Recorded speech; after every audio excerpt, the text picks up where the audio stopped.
Cikgu Sinta, jangan lupa like, subscribe, dan komennya ya. Pada pembelajaran sebelumnya, kita belajar tentang mengidentifikasi dan menyimpulkan teks laporan percobaan.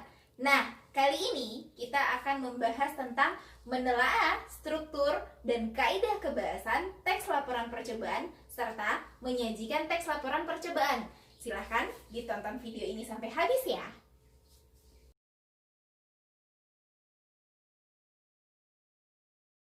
Teks laporan percobaan. Menelaah struktur dan kaidah kebahasaan serta menyajikan teks laporan percobaan.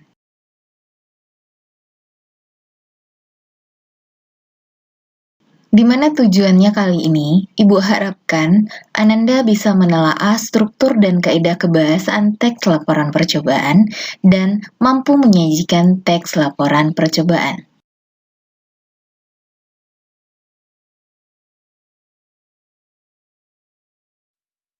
Baiklah, masuk pada struktur teks laporan percobaan. Struktur yang pertama yaitu tujuan.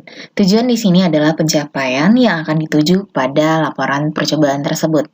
Yang kedua, alat dan bahan. Di sini merupakan benda atau bahan yang digunakan pada saat percobaan berlangsung. Yang ketiga, langkah-langkah. Ini adalah tahapan demi tahapan dalam melakukan proses percobaan. Yang keempat, hasil. Uraian yang dicapai dalam sebuah percobaan. Dan yang terakhir adalah simpulan. Berisi intisari yang dikaitkan dengan tujuan dalam sebuah percobaan. Contoh teks laporan percobaan. Paragraf pertama, cara membuat baterai alami dari kentang. Tujuan dibuatnya baterai alami adalah sebagai alternatif pengganti energi baterai saat mati lampu. Selain itu, untuk menambah pengetahuan kita. Paragraf ini dinamakan dengan tujuan teks laporan. Paragraf kedua, alat dan bahan yang digunakan pada percobaan ini diantaranya kentang 3 biji, lampu LED, kawat tembaga, penjepit buaya, lempengan tembaga, paku 3 batang, gunting, dan pisau. Ini disebut dengan alat dan bahan teks laporan percobaan.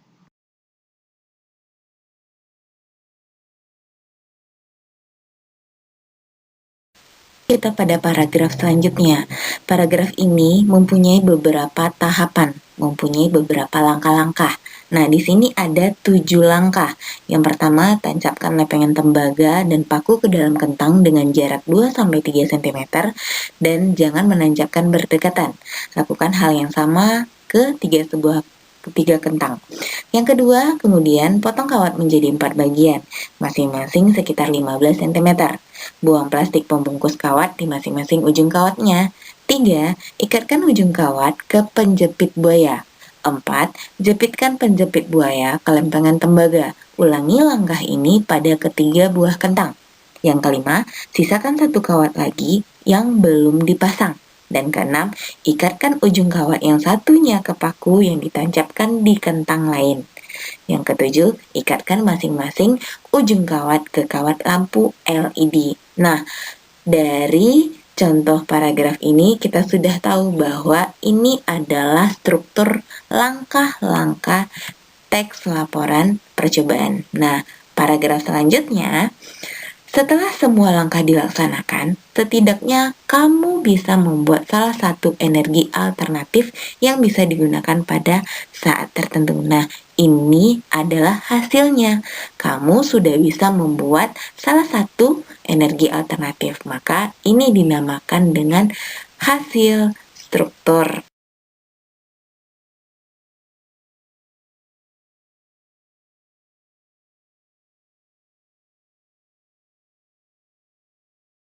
Terakhir, lampu tersebut bisa menyala karena adanya arus listrik yang mengalir. seperti halnya baterai lampu senter. Kentang dan lempengan-lempengan tersebut juga menghasilkan arus listrik walaupun sangat lemah. Getah kentang mempengaruhi logam secara kimiawi layaknya larurat elektrolit dan aki. Oleh karena itu, susunan seperti ini disebut elemen galvani.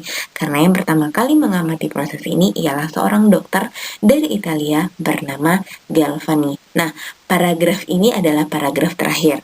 Ini adalah bagian terakhir dari strukturnya, yaitu simpulan.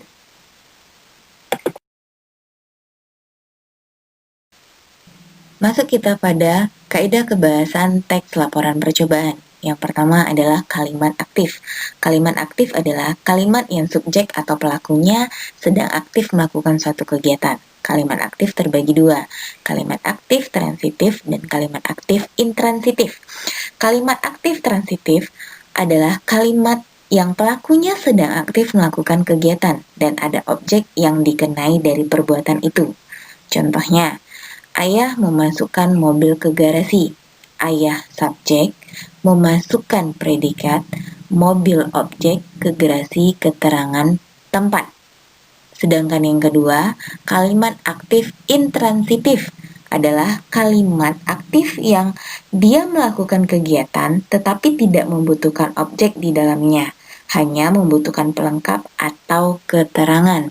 Biasanya ditandai dengan imbuhan ter, ber, dan kean. Contohnya, Ani bermain di taman.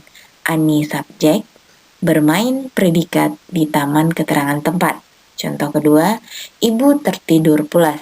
Ibu subjek, tertidur, predikat, pulas, pelengkap.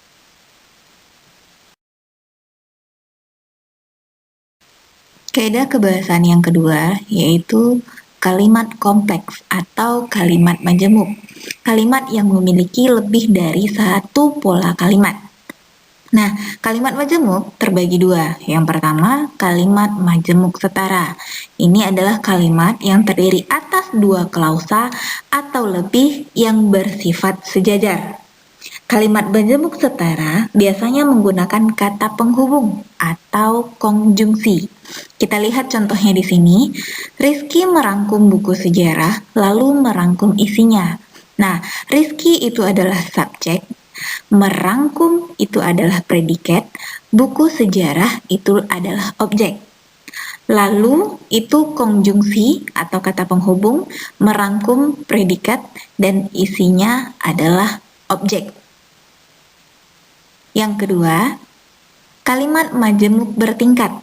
Kalimat yang terdiri atas dua klausa atau lebih yang bersifat subordinatif, yaitu kalimat yang salah satunya mengalami pertingkatan atau perluasan.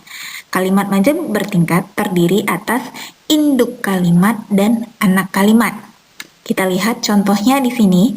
Gunung Kelut meletus saat semua penduduk Blitar tidur lelap. Gunung Kelut itu adalah induk kalimat, sedangkan semua penduduk Blitar tidur lelap itu adalah anak kalimat. Nah, pada Gunung Kelut ini itu adalah subjek, meletus itu adalah predikat. Sedangkan saat semua penduduk Blitar tidur lelap itu adalah keterangan waktu.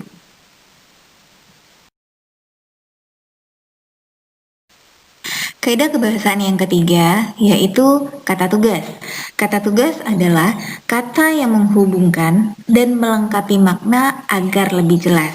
Kata tugas ada 5. Yang pertama, kata depan. Nah, kata ini biasanya terletak di depan pada kata sebelumnya. Kata yang sering digunakan adalah di, ke, dari, untuk, agar. Contohnya, selama 10 hari, Danang hanya berdiam diri di rumah. Yang kedua, kata hubung atau disebut juga dengan konjungsi yang menghubungkan antara kata dengan kata atau kalimat dengan kalimat. Di sini menggunakan kata dan, lalu, tetapi, kemudian. Contoh, Tifa dan Rizky sahabat karib. 3. Kata sandang. Ini biasanya menggunakan kata si, sang, hang, dang, dan yang. Biasanya ini digunakan pada untuk pada kerajaan kalau kayak seperti Sang atau Hang. Kalau si ini biasanya digunakan pada cerita fabel. Contohnya di sini si kodok meloncat ke sana kemari. Yang keempat, ini adalah kata seru. Ini yang menyatakan seperti perasaan apa yang dirasakan saat itu. Kata seru biasanya nah, ah, atau wah, atau amboy. Contohnya, ah, benar saja, mana mungkin semua jawabannya salah. Nah, yang terakhir yaitu partikel penegas. Ini adalah kah, lah, tah, dan pun. Biasanya ini menegaskan apa yang akan diucapkan. Contohnya di sini, buanglah sampah pada tempatnya. Kaidah kebahasan selanjutnya yaitu kosakata teknis bidang ilmu. Kosakata yang digunakan pada bidang tertentu. Contohnya kita menggunakan kata amputasi. Ini adalah kata teknis dalam bidang kedokteran. Atau seperti menggunakan kata kompetisi dasar, ini pada bidang pendidikan. Terus yang terakhir adalah penulisan unsur serapan. Di sini adalah penyerapan kosakata bahasa asing ke dalam bahasa Indonesia disesuaikan dengan ejaan dan lafalnya. Contohnya di sini adalah quality, sedangkan dalam bahasa Indonesianya adalah kualitas. Terus yang kedua, transportation, sedangkan dalam bahasa Indonesianya adalah transportasi.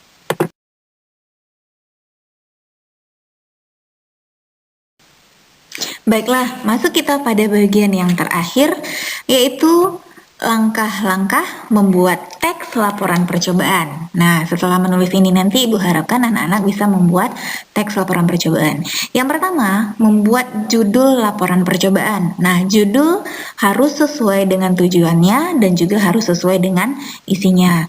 Terus yang kedua, menyusun kalimat pembuka berisi tujuan dibuatnya laporan tersebut, alat yang digunakan, dan juga bahan. Yang ketiga, menyusun isi laporan yang mengenai proses berisi langkah-langkah dalam percobaan. Berarti setiap langkah-langkah itu harus berurutan.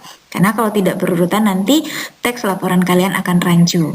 Terus yang keempat, menulis kalimat penutup yang berisi hasil dan kesimpulan cobaan. Nah, hasilnya itu berarti dari langkah-langkah tadi sudah didapatkan hasilnya. Habis itu baru terakhir adalah menyimpulkan yang sudah kalian buat tersebut. Baiklah Ananda, itu pembelajaran kita hari ini. Mudah-mudahan pembelajaran hari ini tidak membosankan ya. Nah, kita akan bertemu di video selanjutnya. Tapi jangan lupa like-nya dulu, subscribe-nya, dan juga komennya di bawah ya. Assalamualaikum warahmatullahi wabarakatuh.